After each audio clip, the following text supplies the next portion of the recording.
Hi అండి. మనం ఎంత హెల్తీ ఫుడ్ తీసుకున్నా, కాఫీ, టీ తాగితే అవి వేస్ట్ అంటున్నారు కదా! దాని బదులు ఇలా హెల్తీ హెర్బల్ టీస్‌ని రీప్లేస్‌మెంట్‌గా యూజ్ చేసుకోండి. అందుకే ఈరోజు మీకు మంచి హెర్బల్ టీ చూపిస్తాను. ఇది బోబా పౌడర్ ఇక్కడ లోకల్‌గా దొరుకుతదండి. అది మీ దగ్గర లేకపోయినా పర్లేదు, స్కిప్ చేయండి. ఒక పావు ముక్క అల్లము బాగా దంచి పెట్టుకోండి. ఈ పౌడరు, ఇంకా అల్లము ప్లస్ ఇప్పుడు నేను చూపించినవి ఎండు మందారం పువ్వులండి. అవి వేసుకుని బాగా మరిగించుకోవాలి.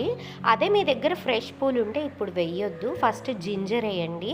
ఈ బోబా ట్రీ పౌడర్ ప్లేస్లో మీరు చెక్క, లవంగ, యాలుక్క అట్లాంటివి వేసుకోవచ్చు. చాలా బాగుంటుంది. చూసారు కదా, మరిగిన తర్వాత అలా మూత పెట్టి పొయ్యి కట్టేసి కొంతసేపు వదిలేయండి. అదే ఫ్రెష్ ఫ్లవర్స్ వేసుకునే వాళ్ళు మూత పెట్టే ముందు వేసుకొని లిడ్ క్లోజ్ చేయండి, బాగుంటుంది. ఇలా స్ట్రెయిన్ చేసుకొని కొంచెం హనీ కలుపుకుంటే మన హెర్బల్ టీ రెడీ.